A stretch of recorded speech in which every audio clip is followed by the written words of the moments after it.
Hello बच्चों। आज हम करते हैं 2 अंक वाली संख्याएं। जैसे हम 1 से 9 तक की संख्याओं को इजीली पढ़ लेते हैं, जैसे 1, 2, 3, 4, 5, 6, 7, 8, 9। हम 9 तक की संख्या को तो आसानी से पढ़ लेते हैं। इस बात को समझाने के लिए मैं आपको एक कहानी सुनाती हूँ। आज मोहित का बर्थडे है और उसके पिताजी ने हलवाई से लड्डुओं के 10 डब्बे मंगवाए हैं।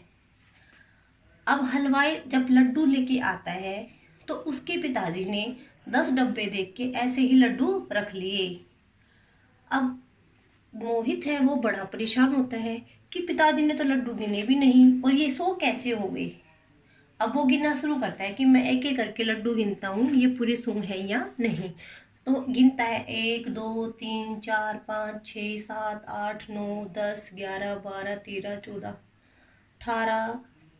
फिर वो भूल जाता है। वो ये देखता है कि मेरे पिताजी ने तो लड्डू गिनने में 1 मिनट भी नहीं लगाई और मैंने इसको इतनी बार गिन लिया और ये पूरे 100 नहीं गिने जा रहे। तो उसने सोचा कि मेरे पिताजी ने ऐसे कैसे किया होगा। तो वह हलवाई के पीछे पीछे जाता है और देखता है कि उसके पिताजी ने लड्डुओं को कैसे गिना।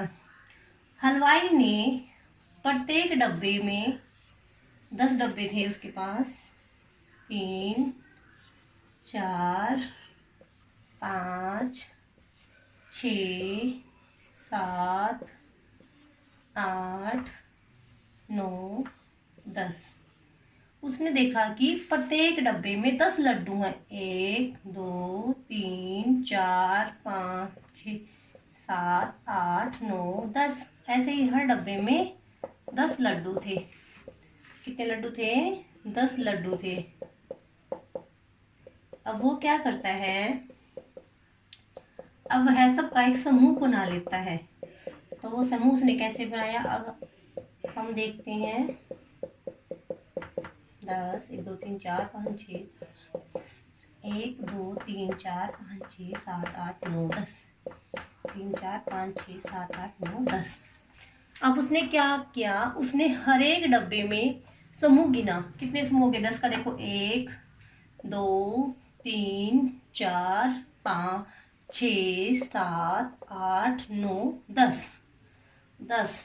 10 लड्डुओं के उसने कितने समूह बनाए? 10 समूह बनाए। तो उसने क्या किया फिर, 10 को 10 के साथ उसने गुणा कर दिया और उसका कितना आंसर आ गया? 100 आ गया। तो कैसे लड्डू आए उसके? 100 लड्डू। तो ऐसे ही हम आज संख्याओं को पढ़ेंगे। तो 10 का हम समूह कैसे बनाएंगे? अब मान लो हम 10 का एक ब्लॉक बना लेते हैं। क्या बना लेते हैं? एक ब्लॉक। 1, 3, 4, 5, 6, 7, 8, 9, 10। 1, 2, 3, 4, 5, 6, 7, 8, 9, 10।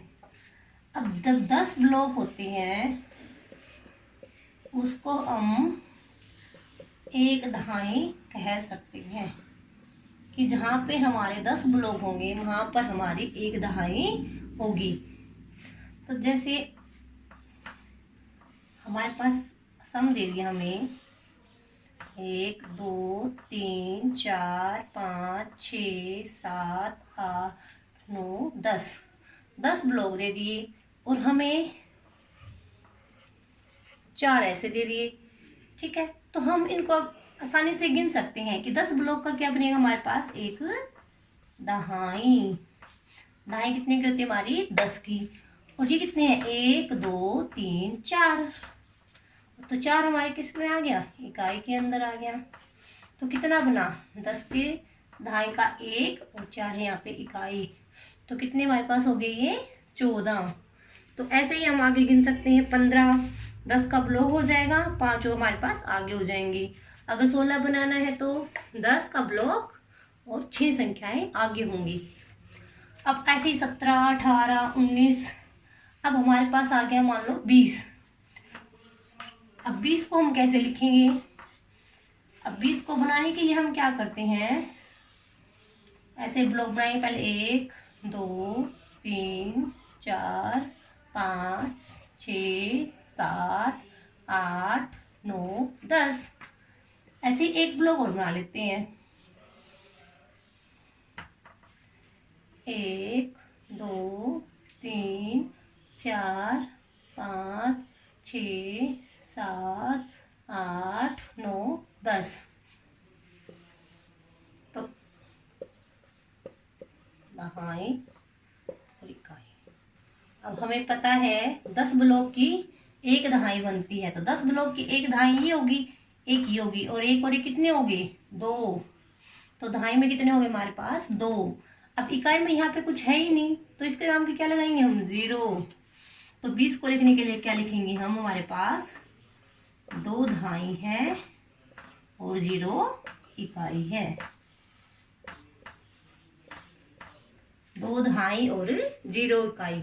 और 20 को अगर लिखने के लिए हम 2 ब्लॉक्स बनाएंगे और इकाई में हमारे पास कुछ नहीं है, उसको हम ऐसे ही छोड़ देंगे। अब आगे हमारे पास मान लो 21 आ गया, तो हम क्या करेंगे फिर उस टाइम? 21।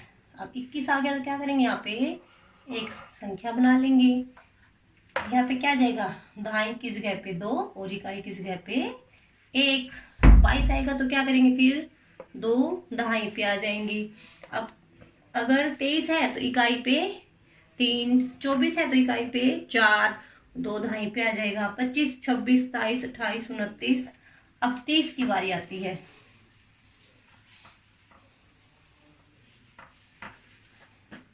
अब 30 को हम लिखेंगे कैसे?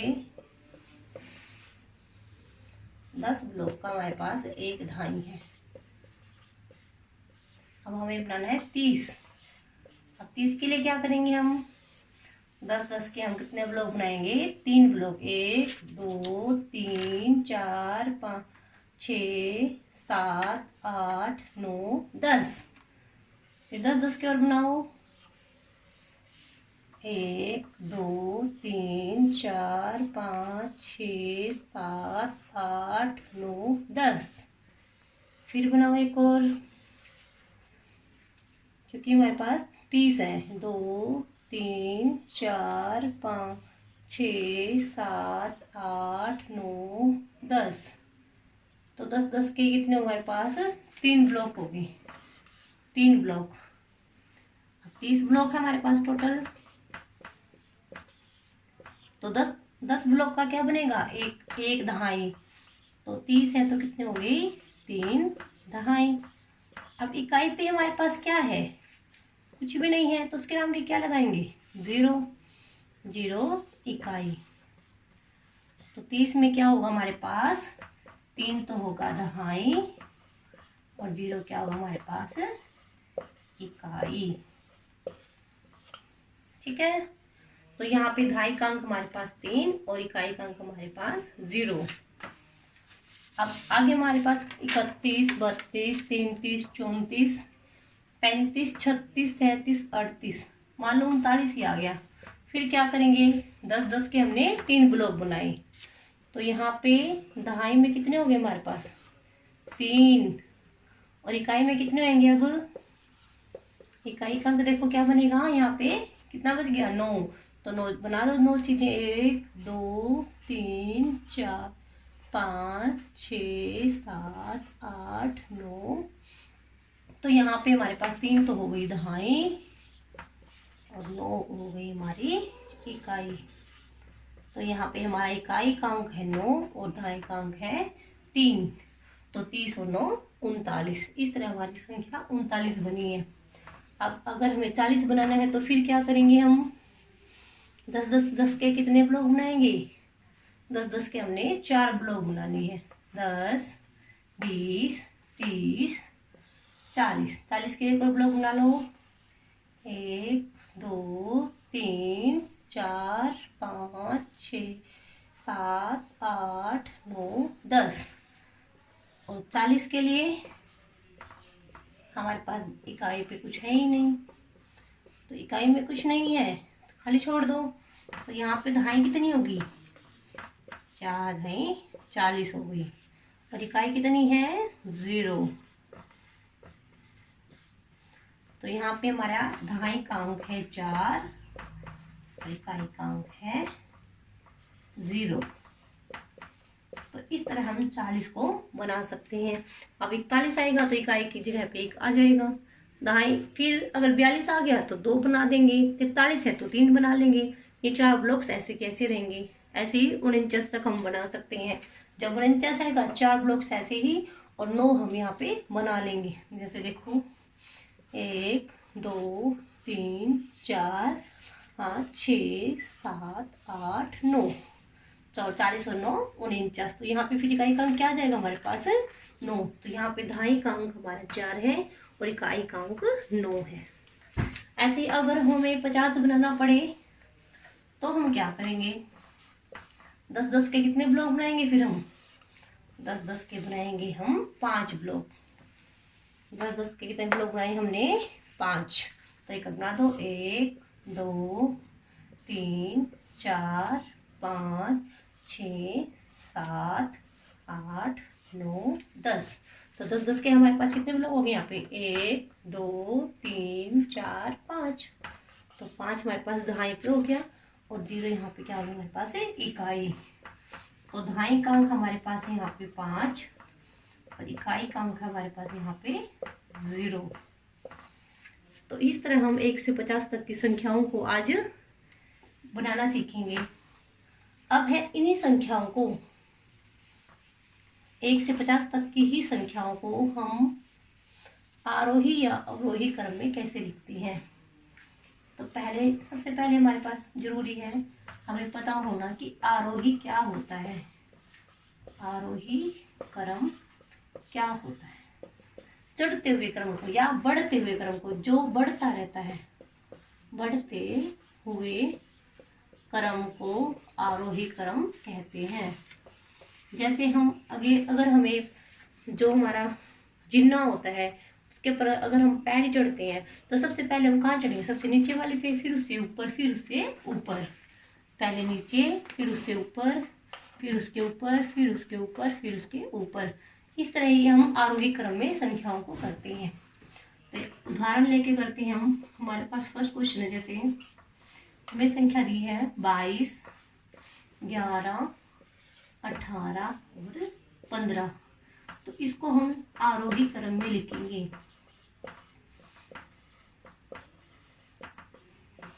तो सबसे पहले हमें सबसे छोटी संख्या का पता होना चाहिए। तो इसमें से देखो 22 11 18 और 15, सबसे छोटी संख्या क्या है हमारे पास 11। तो सबसे पहले क्या आएगा हमारे पास 11। अब इसके बाद क्या आएगा 18 15 या 22। अब 22 बड़ा होता है, 18 भी बड़ा है, तो क्या छोटा यहाँ पे फिर हमारा 15। अब क्या आएगा 18 और सबसे लास्ट में क्या आएगा हमारे पास 22। तो ये हमारा बढ़ता हुआ क्रम है, इसको आरोही क्रम भी बोलते हैं। तो सबसे पहले हमने लिया 11, फिर उसके बाद उससे बड़ा लिया 15, फिर 15 से बड़ा लिया हमने 18 और 18 से बड़ा लिया फिर हमने 22। तो ये हमारा आरोही क्रम है। एक और उदाहरण से समझते हैं। 16 20 15 19। तो इस संख्या को भी हमने आरोही क्रम में लिखना है। तो आरोही क्रम में लिखेंगे।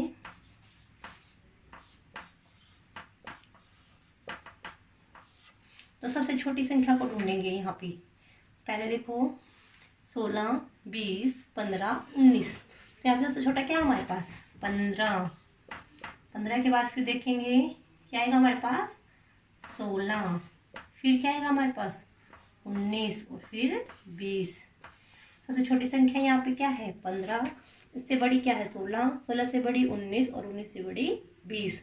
तो ये हमारा बढ़ता हुआ क्रम है। अब हम करेंगे अवरोही क्रम। उतरते हुए क्रम को या घटते हुए क्रम को अवरोही क्रम कहते हैं। जब हम जिन्ने में चढ़ जाते हैं तो हमें नीचे उतरना पड़ता है ना। तो सबसे पहले हम ऊंचे से चढ़ेंगे या नीचे से, उतरते हुए तो कहाँ से उतरते हैं ऊपर से उतरेंगे ना। तो इसको बोलेंगे घटते क्रम में। पहले बहुत ऊंचे होते हैं, फिर से नीचे आते हैं, फिर थोड़ा नीचे आते हैं और लास्ट में सबसे नीचे आती है। तो इसको बोलेंगे हम अवरोही क्रम या घटते क्रम में। तो हम उदाहरण से ही समझते हैं इसको भी। मान लो 26 है हमारे पास, 30 है, 15 है और 8 है। तो इस संख्या को हम अवरोही क्रम में लिखेंगे। तो सबसे पहले हमें सबसे ऊंची यानी सबसे बड़ी संख्या को देखना है। तो सबसे बड़ी संख्या देखो इसमें क्या है, 26, 30, 15 या 8। तो सबसे बड़ी क्या है हमारे पास, 30। इसके बाद देखो छोटी उससे क्या है, 26। और 26 से छोटा क्या है हमारे पास, 15। और 15 से छोटा क्या है, 8। तो ये हमारा उतरता हुआ क्रम है। हम इसमें नीचे की तरफ जा रहे हैं। तो जैसे नीचे सबसे पहले हमने लिया 30, 30 से छोटा 20, 20 से छोटा 15, 15 से छोटा 8 है। दूसरा उदाहरण लेके देखते हैं हम 16, 19, 30, 12।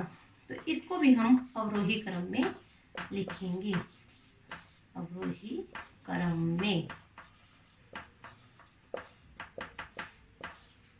तो सबसे पहले हम बड़ी संख्या को लेंगे। तो इसमें 16, 19, 30, 12।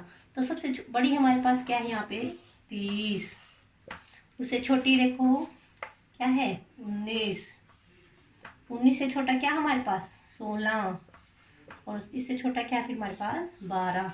तो ये हमारा घटता हुआ क्रम है, क्योंकि 30 से छोटा 19, 19 से छोटा 16 और 16 से छोटा हमारा क्या है, 12। इसमें आप संख्या को घटते हुए क्रम में देख रही हैं।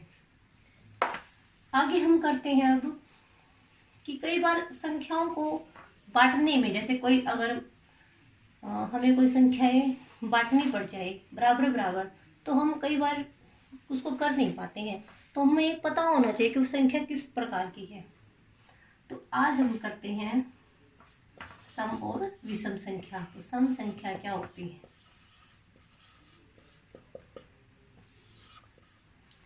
कल मेरे पास 4 गुब्बारे थे और 2 बच्चे मेरे पास आए और उन्होंने कहा कि इन 4 गुब्बारों को मैं बराबर बराबर दोनों बच्चों में बांट दूं।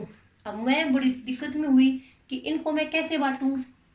तो मैंने पहले 4 गुब्बारे लिए और उसको मैंने कैसे बांटा, देखो मान लो एक का नाम है रोहित और एक का नाम है मोहित।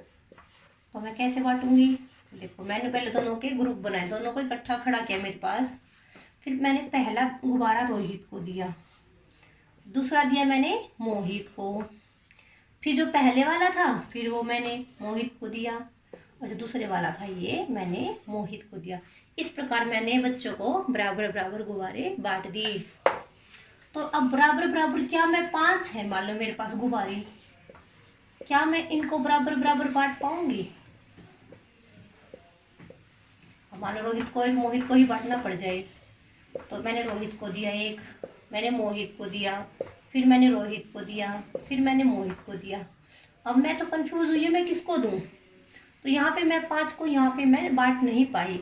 तो इसका कारण क्या है कि मुझे सम और विषम की पहचान नहीं थी कि मैं इनको बांट पाऊंगी या नहीं।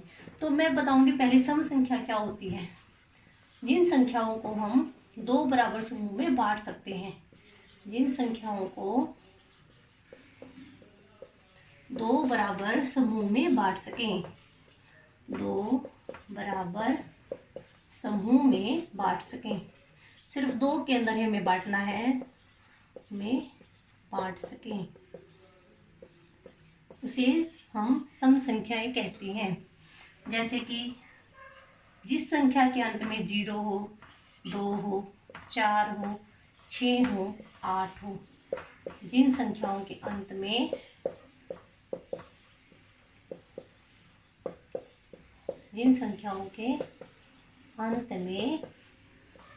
ये सभी अंक हो, ये अंक हो, वे सम संख्याएं होती हैं। जैसे कि मान लो मैंने 0 कहा है, अगर मान लो 0 लगा दिया मैंने एक के साथ, तो ये कितना बन गया, 10। अब 10 को हम बांट सकते हैं कि नहीं बांट सकते, देखो अब मान लो रोहित और मोहित का ही उदाहरण लगा लो। मैं एक रोहित को देती हूँ, एक मोहित को, फिर एक रोहित को, एक मोहित को, एक रोहित को, एक मोहित को, रोहित को, एक मोहित को, एक रोहित को और एक मोहित को। अब यहाँ देखो आप 1 2 3 4 5 6 7 8 9 10, यहाँ पे मैंने रोहित और मोहित को जो चीज है वो मैंने बराबर बांट दी। तो ये क्या हुई, हमारी सम संख्या हुई। तो जिस संख्या के अंत में 0, 2, 4, 6, 8 ये अंक आ जाए वह संख्या हमारी सम संख्या होती है। जैसे 22 है, इसको भी हम बराबर बांट सकते हैं। 24 है, इसको भी बराबर बांट देंगे, क्योंकि यहाँ पे हमने भी देख लिया कि यहाँ पे क्या हमारा अंक 4 है। 26 है, ये भी हम बराबर बांट पाएंगे। 28 है, इसको भी हम बराबर बांट सकते हैं। 30 है, ये भी हमारा सम संख्याएं हैं। तो ये हमारी सब संख्याएं कैसी हैं? सम संख्याएं हैं।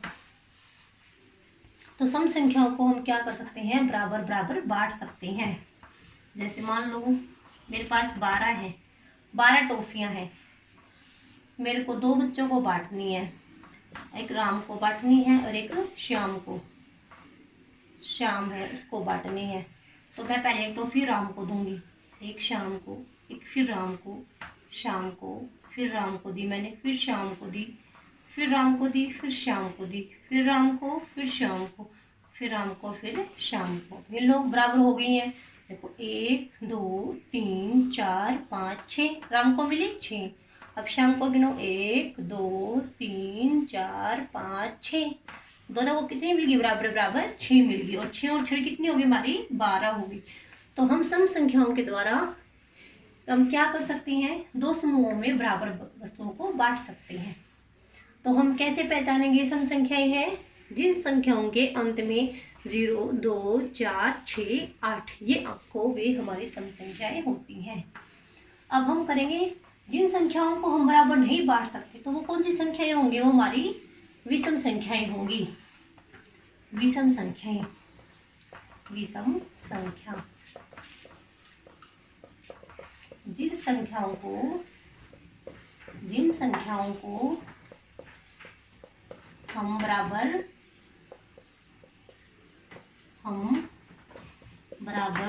2 समूहों में नहीं बांट सकते।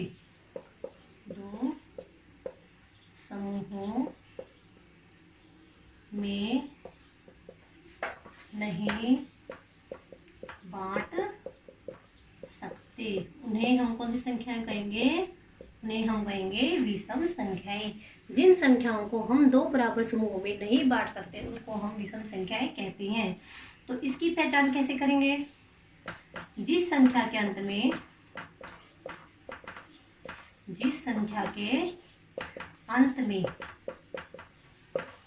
1, 3, 5, 7, 9 ये अंक हो वे हमारी विषम संख्याएं होती हैं। वे विषम संख्याएं होती हैं।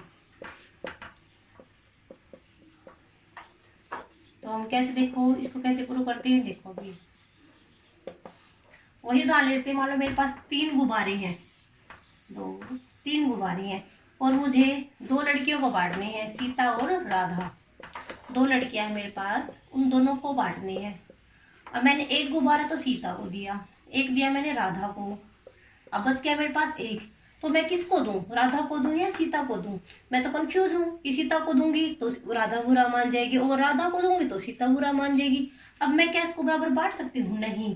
तो हम इसको बराबर बराबर नहीं बांट सकते। यहाँ भी एक है, यहाँ भी एक मेरा बच गया है, तो इसका कोई यूज ही नहीं हुआ। तो हम इसको अब क्या कहेंगे? विषम संख्या, क्योंकि हम इसको बांट नहीं पाए हैं। तो ये हमारी कौन सी संख्या हुई? विषम संख्या हुई। जैसे 5 को ही लगा लो, 5 टॉफियां बांटने मुझे, 2 लड़कियों में ही लगा लो, मान लो सीता और राधा ही लगा लो आप। अब मैंने एक टॉफी तो सीता को दे दी, एक दे दी राधा को, फिर सीता को दी, फिर राधा को दी। अब एक टॉफी मान लो मैंने राधा को दे दी, तो क्या 2 और 3 हमारे बराबर हो गई हैं? बताओ, क्या 2 और 3 बराबर होते हैं? 2 कभी भी 3 के बराबर नहीं होता। तो हम यहाँ पे 5 को हम बराबर संख्या में नहीं बांट पाए, इसलिए ये हमारी कौन सी संख्या हो गई? विषम संख्या हो गई। तो विषम संख्या की पहचान कैसे करेंगे? जिस संख्या को हम 2 बराबर हिस्सों में नहीं बांट सकते उसे हम विषम संख्याएं कहेंगे। तो जिस संख्या के अंत में हमारा 1, 3, 5, 7, 9 हो वो हमारी विषम संख्याएं होती हैं। जैसे 21 है, 13 है, 15 है, 19 है, 29 है, 25 है, कहीं भी देख लो आप, जहां भी इस तरह के अंक होंगे हमारी इकाई के 1, 3, 5, 9, 5, 7 जो भी है, तो ये हमारी क्या होंगी? सभी विषम संख्याएं होती हैं। तो इस तरह हम सम और विषम संख्या को पहचान सकते हैं।